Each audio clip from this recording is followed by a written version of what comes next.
can report to the world that the strikes were a spectacular military success. Iran's key nuclear enrichment facilities have been completely and totally obliterated. נשיא ארצות הברית ואת העם האמריקני. הנשיא טראמפ מנהיג בעוז את העולם החופשי. הוא ידיד ענק של ישראל, ידיד שלא היה כמותו. בשמי ובשם כל אזרחי ישראל, בשם העם היהודי כולו, אני מודה לו מעומק ליבי. در این عملیات برای نخستین بار از موشک بالستیک چند کلاهکه خیبرشکن از نسل سوم موشک‌های هوافضای سپاه پاسداران با بهره‌گیری از تاکتیک‌های جدید و غافلگیر کننده جهت اصابت دقیق‌تر، مخرب‌تر و مؤثرتر استفاده شد. We must act immediately and decisively to halt the fighting and return to serious, sustained negotiations on the Iran nuclear program. We need a credible, comprehensive and verifiable solution, one that restores trust, including with full access to inspectors of the IAEA as the United Nations technical authority in this field.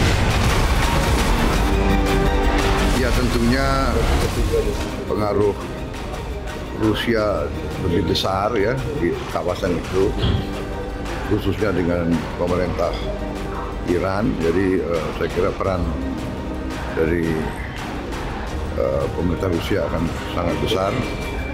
Ya semua akan berusaha untuk deeskalasi. Semua kita ingin semua turunkan suhu, kita ingin cari penyelesaian yang damai untuk semua pihak.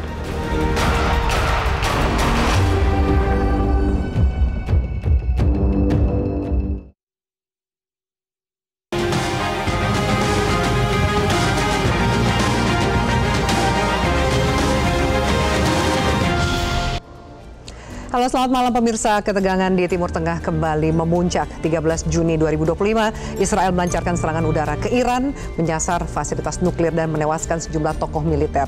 Tidak lama berselang, Amerika Serikat menyatakan dukungan terbuka dan menggempur 3 situs nuklir utama Iran. Sebagai balasan, Iran meluncurkan ratusan rudal ke wilayah utara dan tengah Israel. Situasi makin memanas saat Iran mengancam akan menutup Selat Hormuz, jalur vital yang dilalui 1/5 pasokan minyak dunia. Tentu berbagai dampak harus diantisipasi secara nasional, regional maupun global, termasuk di Indonesia, bisa terdampak pada harga energi, inflasi, dan juga stabilitas ekonomi. Akankah perang Iran-Israel berkepanjangan? Langkah konkret apa yang perlu dilakukan Indonesia untuk meredam dampaknya terhadap ekonomi dan juga energi nasional kita? Bersama saya Afiani Malik, inilah Top Issue. AS ikut gempur, Iran pantang mundur.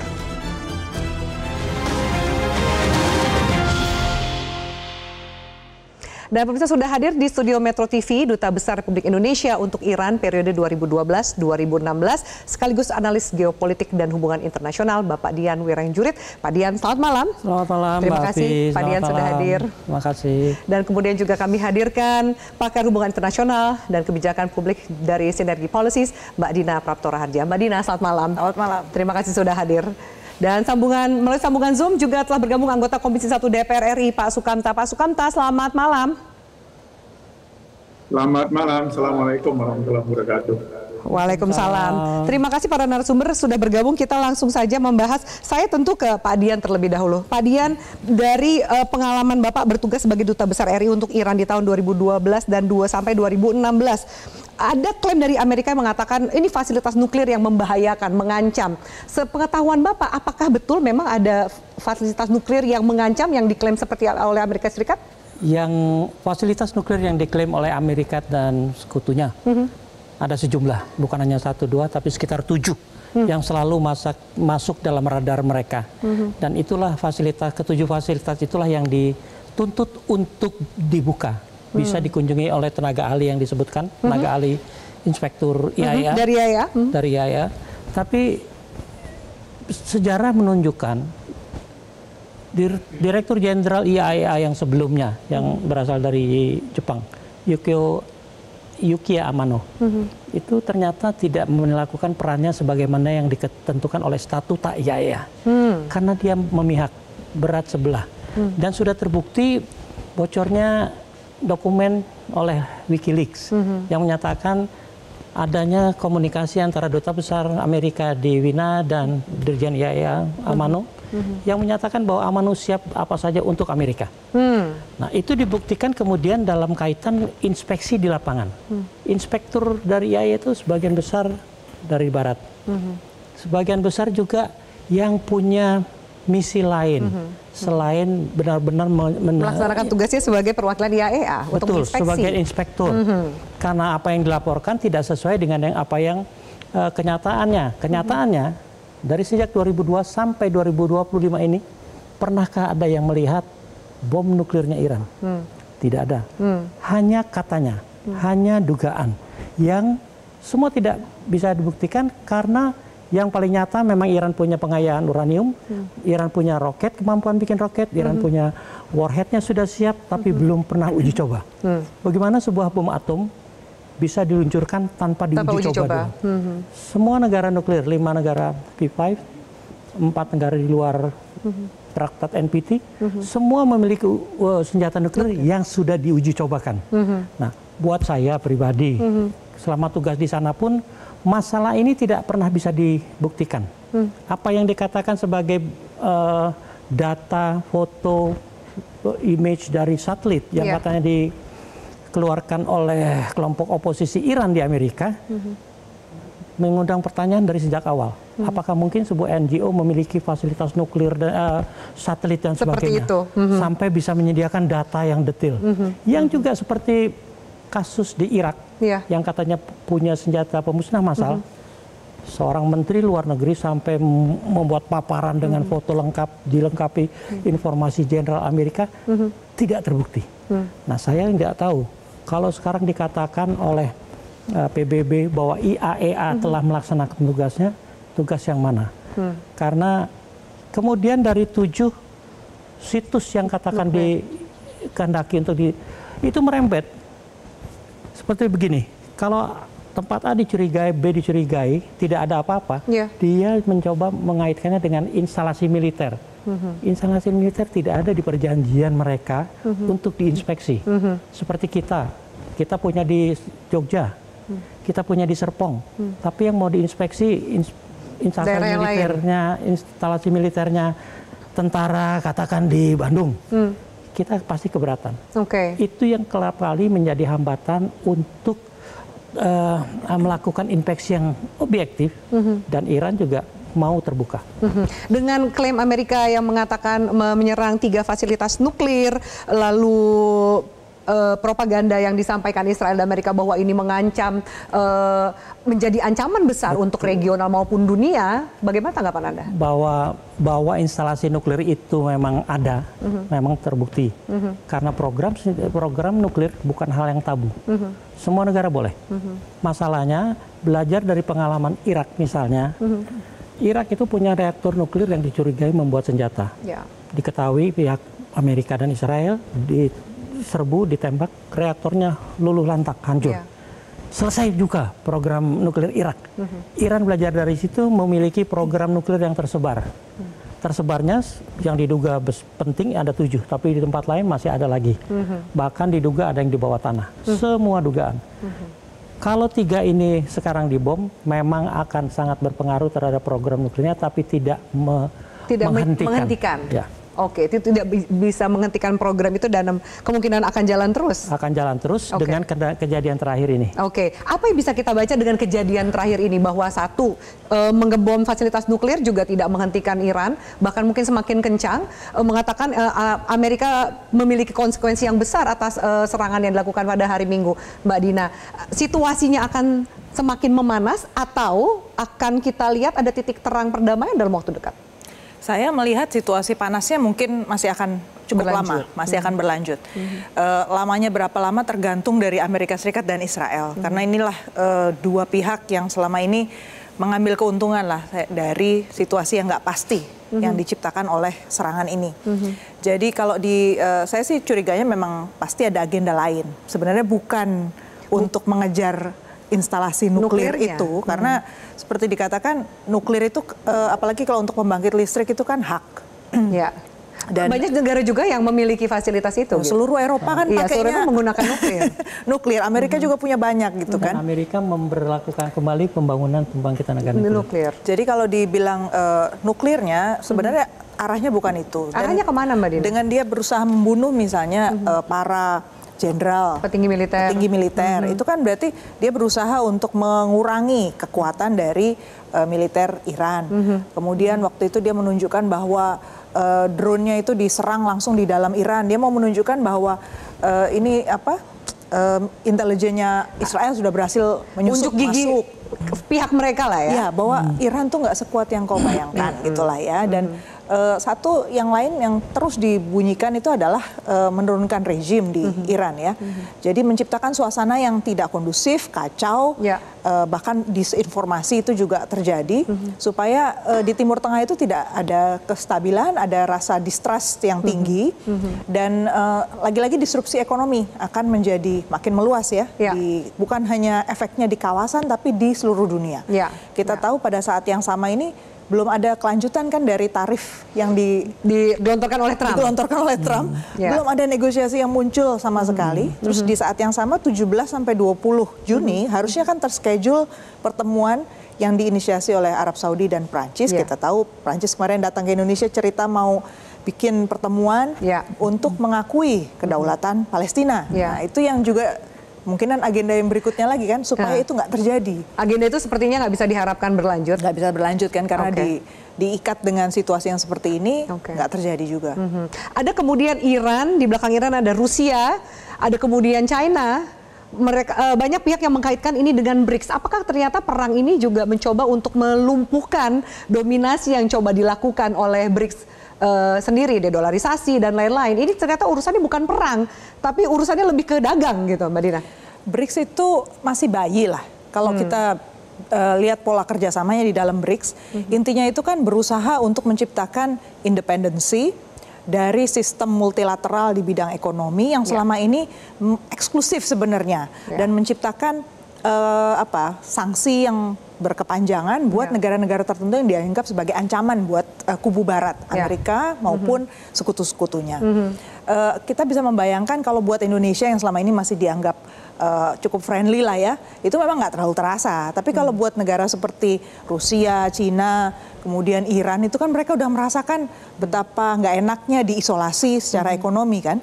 Jadi kalau kita bicara soal pertumbuhan, pembangunan itu kan hak ya sebenarnya di piagam PBB itu juga satu hal yang diupayakan gitu kan. Jadi negara-negara ini akhirnya berusaha mencari alternatif lain keluar dari dominasi, hegemoni sistem multilateral ekonomi dulu. Tapi memang nggak bisa disangkal sejumlah negara menggunakan ini sebagai simbol. Menunjukkan bahwa mungkin loh ini bisa bergerak ke politik. Perlawanan mereka lah ya. Tunjuk gigi bahwa kita juga punya kok kawan-kawan alternatif. Nah memang ya namanya juga politisi ya. Dalam jangka pendek kadang-kadang mereka ingin kelihatan ada sesuatunya. Padahal sih realitanya masih bayi nih. Ini masih bayi, seharusnya tidak perlu dikhawatirkan sebegitu jauh oleh Amerika dan aliansinya gitu ya. Kalau kita lihat kemarin pertemuan Putin ya dengan Dilma Rousseff di Saint Petersburg Forum. Itu kan kelihatan yang dibicarakan sebenarnya kan NDB ya, National Development Bank yang baru yang mau dibuat sebagai alternatif dari World Bank dan IMF. Itu kan kesulitannya apa NDB? Nggak gampang bikin platform transaksi yang akurat, believable, kemudian juga timely untuk transaksi dalam local currency gitu kan. Karena kalau sekarang semua sudah pakai dolar atau mata uang barat, ya lebih mudah gitu kan. Jadi menunjukkan bahwa masih jauh lah jalannya sebenarnya untuk menuju ke sana. Makanya dia masih minta bantuan juga, injeksi dana dari World Bank misalnya untuk pembangunan infrastruktur. Ini kan sebenarnya satu dimensi kita nggak boleh lupa ya, jangan terfokus pada satu framing lah. Kadang-kadang kita terbawa pada framing media tertentu sehingga kita lupa bahwa di belakang itu masih ada cerita yang lain. Baik. Balik lagi ke perang Iran, Amerika versus Israel. Sebelum saya ke Pak Sukamta, Pak Dian, jadi Iran ini kekuatannya sejauh mana? Berapa lama Iran mampu menahan serangan-serangan yang dilakukan oleh Israel dan Amerika? mengenai hal ini, mari kita lihat sama-sama kekuatan secara umum di Timur Tengah. Kalau bilang kekuatan Israel mungkin setara sama Iran. Tapi kita lihat pengalamannya, Israel menggempur Gaza habis-habisan. Bukan lawannya dia itu, menggempur Lebanon. Bukan lawannya Houthi di Yemen. Nggak imbang. Nggak apple to apple gitu. Nggak apple to apple. Kekuatan pertahanan militernya. Saya yakin Israel itu kaget. Tadi Mbak Dina sudah menyinggung. Kekuatan Iran itu tidak diduga. Ternyata ketika pertama kali dites, ketika rudalnya jatuh juga dekat Isfahan, dibalas juga. Hanya untuk mengetes apakah Iran mampu. Dipikir Iran hanya mampu seperti itu. Melontarkan selesai. Sekarang bertubi-tubi yang dilontarkan. Sampai masyarakat Israel pun sekarang sudah jerah gitu ya. Ketakutan, sudah khawatir bahwa negaranya akan hancur. Israel relatif sekarang katakan berkurang intensitasnya.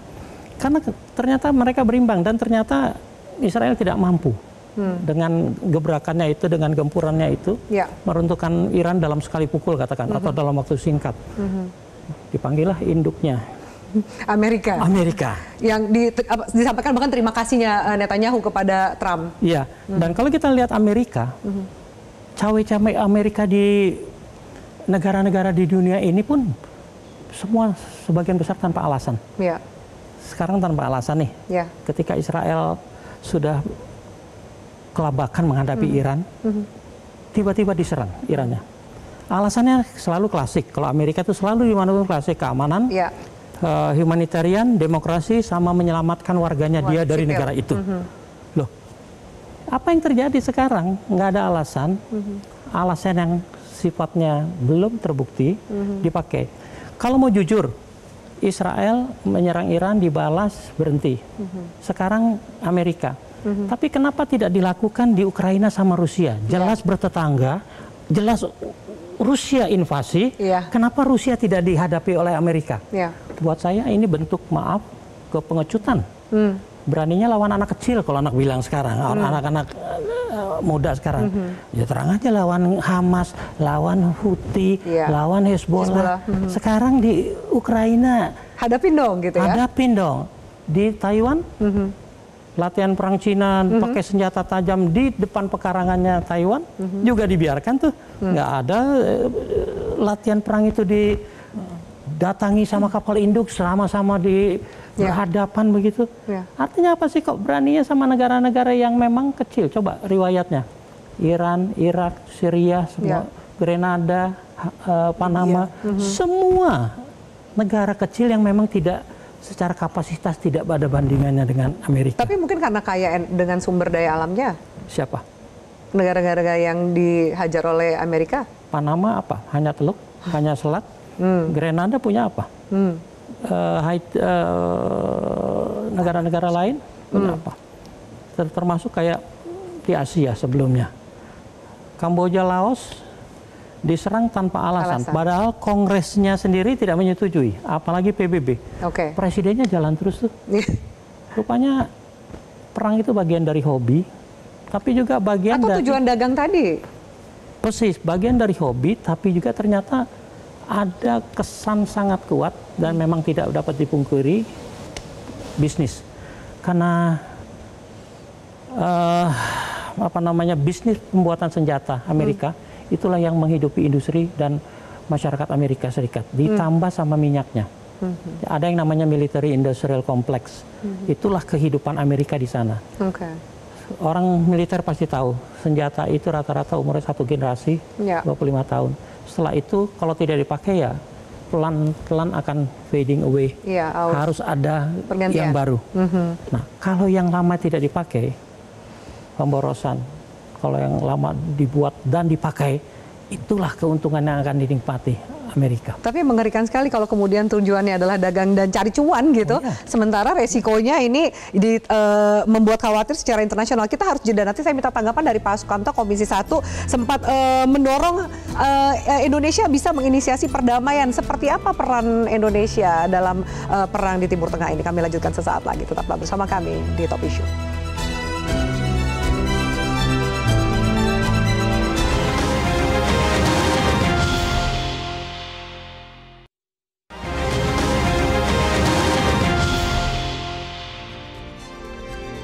Ya, baik, saya akan menyapa kembali Pak Sukamta. Pak Sukamta, sejauh ini DPR terutama Komisi 1 menyatakan mengecam gitu ya serangan Amerika ke Iran, termasuk mendorong jalur diplomasi untuk perdamaian. Indonesia menggunakan jalur yang mana ini perdamaian yang coba didorong oleh teman-teman dari Komisi 1 ini, Pak? Sementara mungkin tadi Mbak Dina melihat kayaknya ini ketegangan dan situasi masih panas gitu. Ya, sebelum kita bicara tentang yang lebih teknis ya, memang kita harus memahami akar masalah ini bahwa ikutan serangan terhadap Iran ini kan bagian dari kelanjutan apa yang dilakukan Israel itu di Gaza yang nggak selesai-selesai. Netanyahu ini bicara soal nuklir Iran, dia bilang 3 minggu lagi Iran punya kemampuan membuat bom nuklir itu pada tahun 2012, terus diulang lagi 2018. Nah, tapi tidak pernah ada kenyataan kan. Nah, investigasi dari IAEA itu juga tidak membuktikan adanya senjata nuklir yang diproduksi oleh Iran, walaupun Iran selalu melakukan pengayaan. Nah, pertanyaannya kan, kenapa demikian? Netanyahu tahun 2003 itu bilang bahwa kalau Saddam Hussein bisa diturunkan, dunia akan damai. Kemudian Amerika masuk ke Irak. Dia bilang 2012 atau 2011, kalau Gaddafi bisa diturunkan, dunia akan lebih damai. Gitu.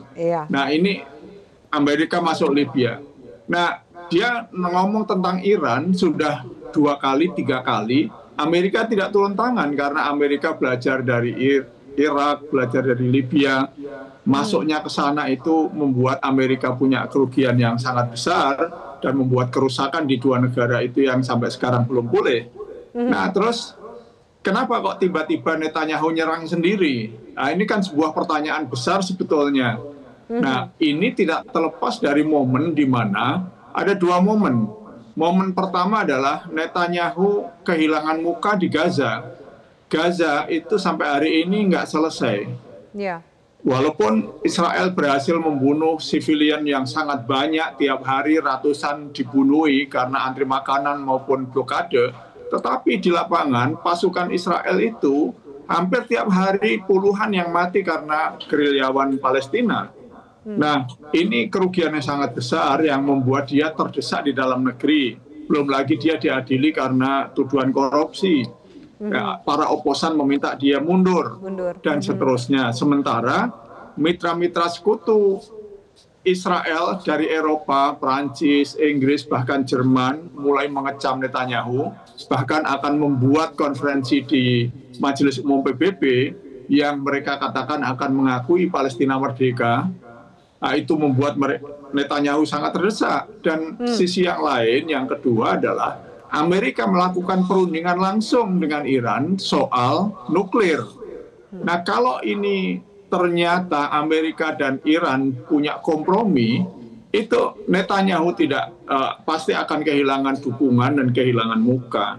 Nah, Netanyahu ini melakukan aksi untuk mensabotase tindakan mensabotase perundingan Amerika dengan Iran soal nuklir dan sekaligus mencari muka dari Eropa Barat yang harapannya dengan menyerang Iran alasan nuklir itu membuat negara-negara Eropa dan Amerika kembali mendukung Netanyahu gitu. Nah, sehingga selamatlah karir politiknya, selamatlah mukanya gitu. Nah, tapi selama ini selamatkah dari serangan Iran ini, Pak Sukamta? Ya, serangan ke Iran ini bagian dari penyelamatan muka Netanyahu. Kalau kita lihat sekarang Amerika turun, saya membacanya yang dilakukan oleh Amerika ini kan menyerang Fort Dome yang di situ ternyata sudah kosong. Pertanyaannya, apakah Amerika intelijennya begitu bodoh, tidak tahu kalau itu sudah kosong? Menyerang fasilitas yang kosong. Nah, sepertinya ya, ini Trump ini memang sekedar melunasi kewajiban karena dia di lobby Zionis di kalangan pemerintahan kanan kirinya Trump ini begitu kuat dan juga di Kongres juga sangat kuat. Jadi desakan-desakan yang kuat itu dia lunasi dengan ngebom, tapi sekaligus barangkali yang dibom itu wilayah yang sudah kosong, satu. Yang kedua, dia bilang, udah sekarang sudah saya bom, sekarang saatnya damai gitu. Iya. Jadi menurut Anda setelah Trump mengatakan sekarang saatnya damai, apakah Amerika akan menyerang Iran lagi, Pak? Minimal Anda katakan tadi sudah lunas nih janjinya. Ya. Yang dimaksud damai Trump itu kan Iran jangan nyerang Israel lagi dong, gitu loh maksudnya. Nah, jadi saya kira ini situasinya, dan kita juga sambil was-was ini menunggu apa respon Iran terhadap serangan ini. Apakah Iran akan habis-habisan menggempur Amerika karena fasilitas Amerika di kawasan itu sangat banyak, atau Iran akan habis-habisan nyerbu Israel dan akan terjadi perang besar, dan itu akan membawa konsekuensi ketegangan yang sangat luar biasa di kawasan Timur Tengah. Atau Iran akan mengembangkan perang proksi, perang cyber, mengaktifkan sel-selnya yang ada di Lebanon, yang ada di Yaman untuk menyerang Israel bersama-sama, atau Israel akan menggunakan PBB diplomasi saja, atau Israel akan membawa ini ke dalam perperangan yang sangat panjang, yang sangat berdarah-darah, yang mungkin akan membuat Amerika dan Israel ini akan kewalahan secara ekonomi maupun secara militer. Atau Iran akan melakukan deeskalasi. Nah, kita semua menunggu ini. Nah, peran Indonesia, di sela menunggu ini apa yang bisa dilakukan Indonesia, Pak Sukamta? Di sela menunggu bagaimana respon Iran, ajakan damai dari Donald Trump, apa yang bisa dilakukan oleh Indonesia dengan berbagai alternatif atau spekulasi situasi yang akan terjadi? Ya, peran Indonesia sudah benar, sudah bagus. Indonesia punya sikap yang tegas bahwa yang dilakukan Israel itu salah, dan Indonesia mengecam tindakan Amerika yang menyerang Iran ini. Nah, Indonesia selanjutnya perlu mendorong lembaga-lembaga multilateral yang ada, Dewan Keamanan PBB, untuk menyikapi serangan Amerika ke Iran ini. Kalau perlu ya kita dorong untuk agar ada sanksi pada Amerika, walaupun kemungkinannya kecil ya, karena Amerika... Apa iya bisa kita dorong sanksi ke Amerika, Pak Sukamta? Ya, Amerika punya veto. Nah, yang jelas jangan biarkan negara-negara yang berbuat salah ini tidak mendapatkan kecaman atau punishment apapun. Nah, Indonesia bisa mengaktifkan fitur-fitur diplomasinya. Kita punya PBB, kita punya OKI, kita punya Global South, kita punya D8. Nah, sambil Pak Prabowo, Pak Presiden sedang berada di Rusia, nah beliau dengan sangat bagus pasti mendorong agar Rusia mengambil peran yang lebih maksimal, dan itu yang beliau katakan tadi kan, bahwa Rusia punya akses lebih besar kepada Iran. Jadi saya yakin Indonesia ini akan terus bisa berperan lebih banyak. Baik. Saya minta tanggapan dari narasumber yang lainnya gitu. Pak Dian senyum-senyum ini, Pak. Maksudnya apakah kemudian skenario yang tadi disampaikan oleh Pak Sukamta bahwa banyak juga channel yang bisa dilakukan oleh Indonesia di situasi seperti ini loh? Terima kasih Pak Sukamta. Mohon maaf kalau kita mungkin agak sedikit berbeda nih Pak tinjauannya, karena saya lama di multilateral, lama di PBB, menangani PBB, jadi saya tahu mekanisme PBB pada prakteknya pasti akan lumpuh kalau menghadapi masalah Palestina atau masalah Timur Tengah, khususnya yang menyangkut Israel. Dan itu sudah terbukti berapa banyak veto yang dikeluarkan Amerika hanya untuk membatalkan resolusi yang intinya mengecam atau mengutuk Israel. Dan tidak bisa ditindaklanjuti akibatnya. Tapi kalau menyangkut peran Indonesia juga mohon maaf kalau saya punya pandangan lain karena saya diplomat. Saya cuma berharap memang diplomasilah jalan terakhir untuk menciptakan perdamaian. Tapi apakah Indonesia bisa masuk di situ? Saya kira Indonesia tidak punya leverage yang cukup untuk cawe-cawe di daerah-daerah atau kawasan-kawasan konflik seperti Timur Tengah yang bisa dibilang hotspot tradisional ya, karena berpuluh tahun di sana jadi hotspot. Seperti juga semenanjung Korea atau India, Pakistan yang sekarang mulai ramai lagi. Kita tidak punya leverage. Buat saya leverage seperti kita anggota OKI, kita anggota non-blok, kita anggota macam-macam. Kita bukan anggota G8. Dan G8 sekarang sudah jadi kembali G7, G7, karena Rusia sudah tidak ada lagi di sana. Tapi maksudnya kita menyelesaikan masalah di dekat kita saja kita tidak mampu kok. Jadi kejauhan gitu maksudnya? Terlalu jauh dan masalahnya tidak menyangkut kepentingan langsung kita. Karena buat saya negara kawasan itu jauh lebih berperan. Hari pertama ketika Israel mulai menyerang, yang namanya Turki, Qatar, Mesir, Oman itu sudah bergerak untuk melaksanakan misi diplomasinya. Juga tersendat-sendat karena akhirnya Israel menyerang Iran, akhirnya Amerika menyerang Iran. Tidak mudah karena buat saya, maaf, tolong dilihat berapa kasus. Siapa yang bisa mengumpulkan faksi-faksi yang bertentangan di Palestina? Cina. Apakah dia Muslim? Bukan. Apakah dia Oki? Jelas bukan. Siapakah yang bisa mendamaikan Arab Saudi dan Iran? Cina lagi.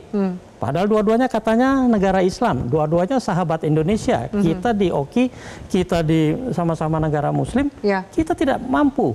Karena apa? Karena tidak punya leverage. Leverage-nya itu apa? Dalam politik begini, menurut saya harus ada bargaining, ada gium. Politik itu adalah bukanlah definisi. Politik adalah who gets what, when, and how. Dapat apa saya dari kamu? Palestina akan bertanya kepada kita, dapat apa? Cina atau Arab bertanya kepada kita, kamu mau menjadi penengah, dapat apa? Dan Cina bisa menawarkan itu ketika ada pertanyaan, dapat apa? Dan Cina bisa menawarkan, banyak. Kamu mau investasi, saya kasih investasi. Tapi saya juga butuh migas kamu. Artinya ada tawar-menawar seperti itu. Kita tidak punya. Kita tidak punya. Baik, kita akan lanjutkan termasuk juga ancaman Iran untuk menutup Selat Hormuz. Apakah itu benar-benar akan terrealisasi dan dampaknya untuk ekonomi Indonesia? Usai jeda, tetaplah bersama kami.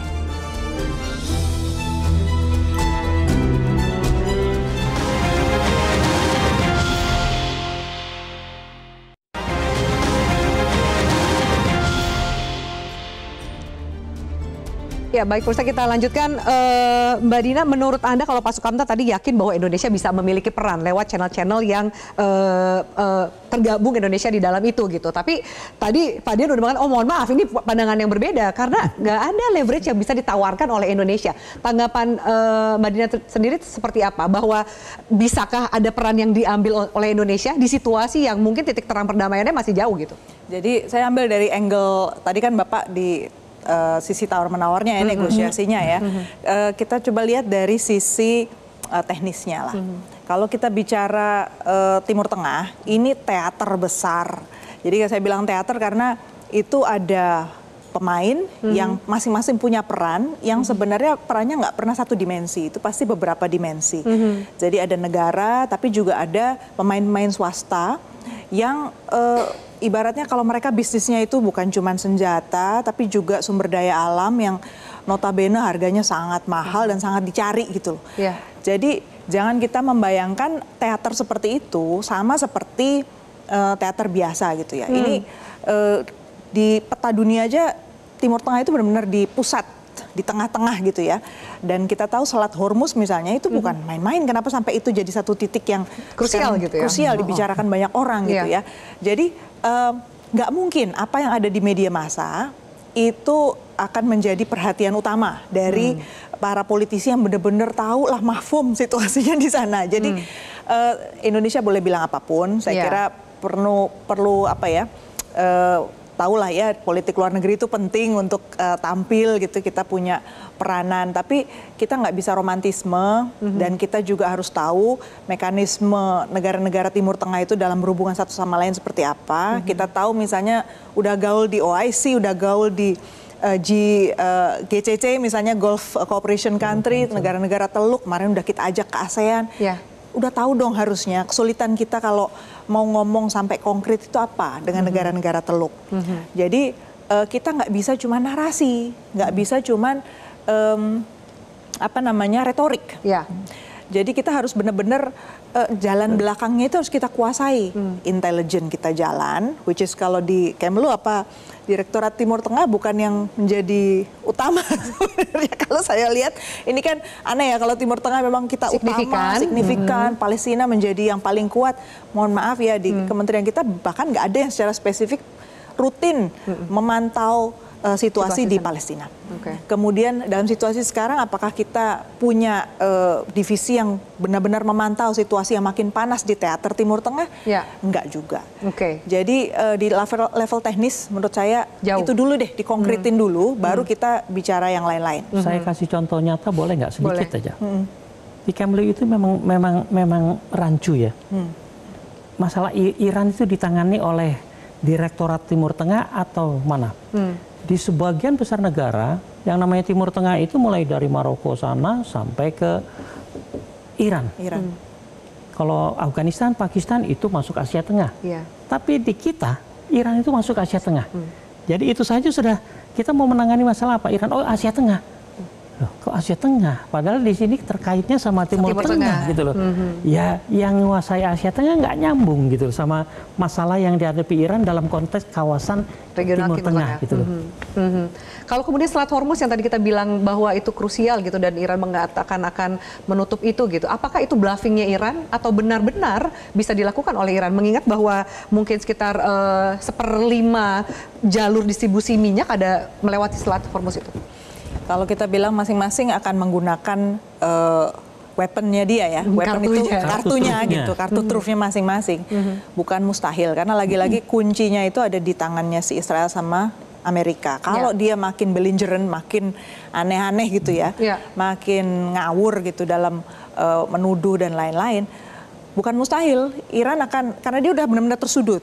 Dan ini Iran nekat juga nih ya, bisa nekat juga gitu. Karena dia sejak ditinggalkan oleh Trump jilid 1, udah bikin JCPOA kan, udah bikin kesepakatan P5 tanda tangan sepakat bahwa udah ya boleh ya, dan memang di Iran nggak ada yang mengancam dan lain-lain. Kan tiba-tiba si Trump tanpa alasan apapun bye gitu ya, saya bye-bye gitu. Nah sekarang tiba-tiba dia pikir bisa langsung otomatis lah deal berdua doang balik lagi gitu kan. Sementara negara-negara Eropa masih, sekarang kalau kita lihat reaksinya Eropa, saya juga masih mikir-mikir nih, ini kok arahnya semakin menyudutkan Iran. Kemudian saya ngobrol sama teman-teman dari Amerika yang kubunya itu Demokrat, mereka juga menyudutkan Iran. Berarti siapa yang mau mengerti posisinya Iran? Jadi Iran bisa dong menggunakan segala macam cara yang dia punya untuk menunjukkan bahwa pihak yang menyudutkan dia itu yang akan sangat rugi, karena sebenarnya posisi ketergantungan antar negara itu sekarang sudah sangat kuat. Jadi kalau mau ambil semena-mena jalan yang sifatnya unilateral, justru akan habis. Oh, nanti dulu gitu. Kalau melihat karakter dari Iran gitu Pak, terutama ketika situasi perang, apakah Pak Dia juga setuju sama Mbak Dina ketika dikatakan bahwa ini kayaknya mereka nggak punya pilihan tersudut dan akan menggunakan senjata apapun minimal untuk memenangkan peran ini dan menghabisi Israel? Saya sepakat sekali. Karena Iran dalam kaitan menghadapi Amerika yang tidak mungkin ditaklukkan dari segi apapun, Iran kalah, senjata, segala kemampuannya. Jalan terakhir harus dipakai. Nah, jalan terakhir itu adalah yang paling gampang menutup Selat Hormuz.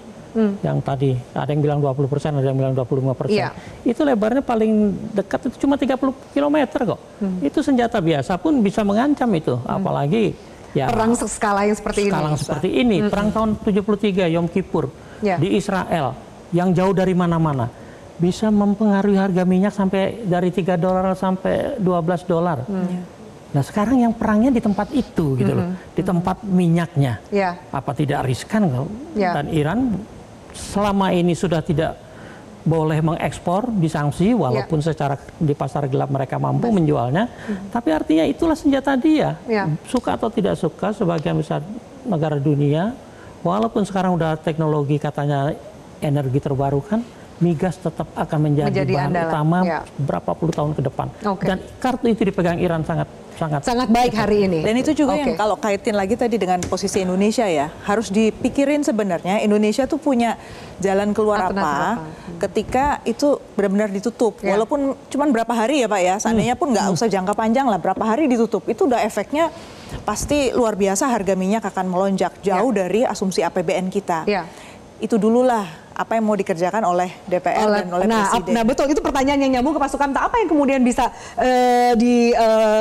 diawasi lebih jauh, didorong oleh DPR, Pak, ketika kemudian ternyata Selat Hormuz benar ditutup, bahkan estimasinya sekarang sudah beredar bahwa ini angkanya bisa sampai 120 sampai 130 per barel. Ini akan jelas mempengaruhi APBN Indonesia. Ekonomi Indonesia juga menjadi pertaruhan.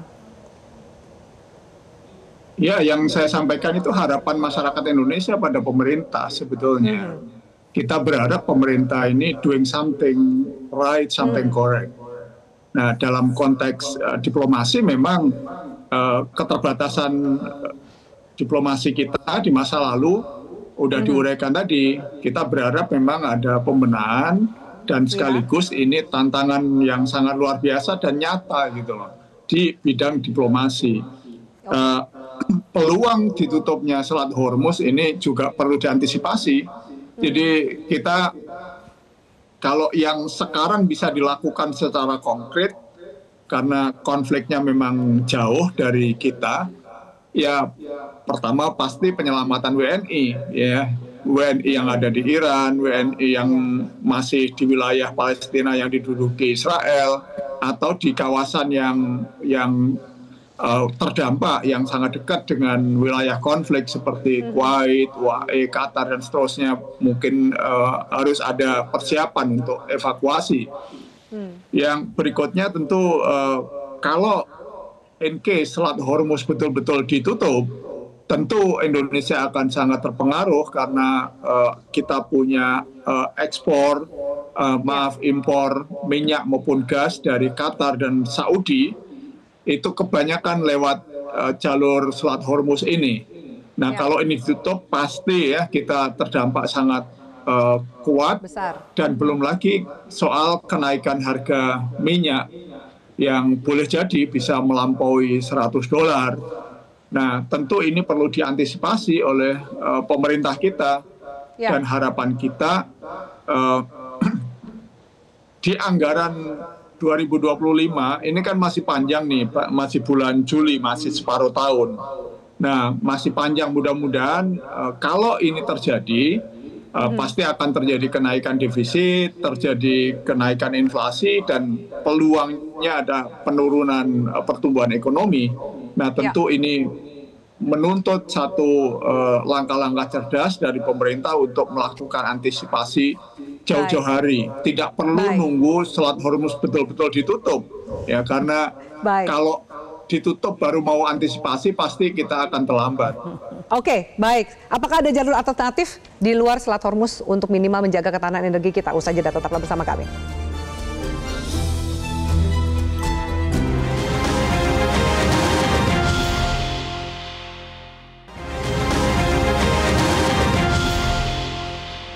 Ya, kita lanjutkan pemirsa.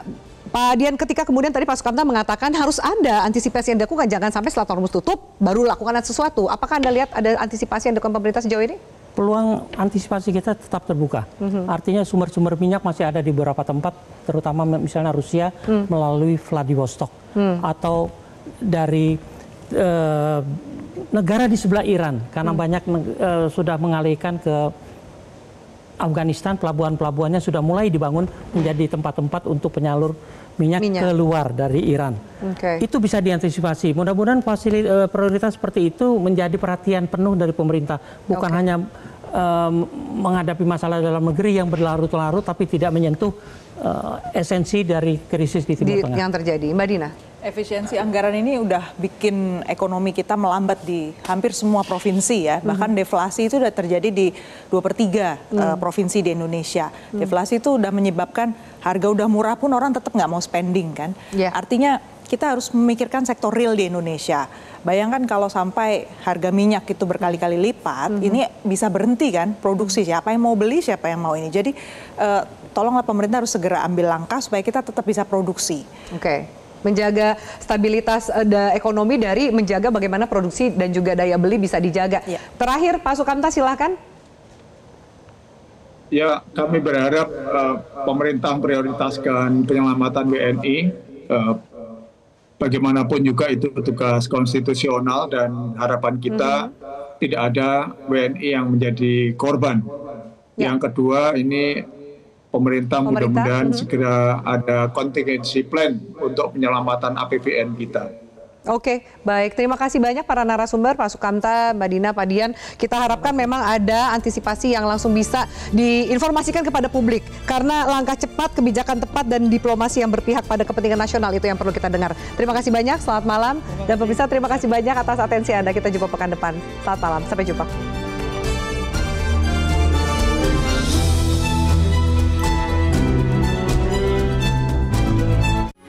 Metro TV. Jelajahi cara baru mendapatkan informasi. Download Metro TV Extend sekarang.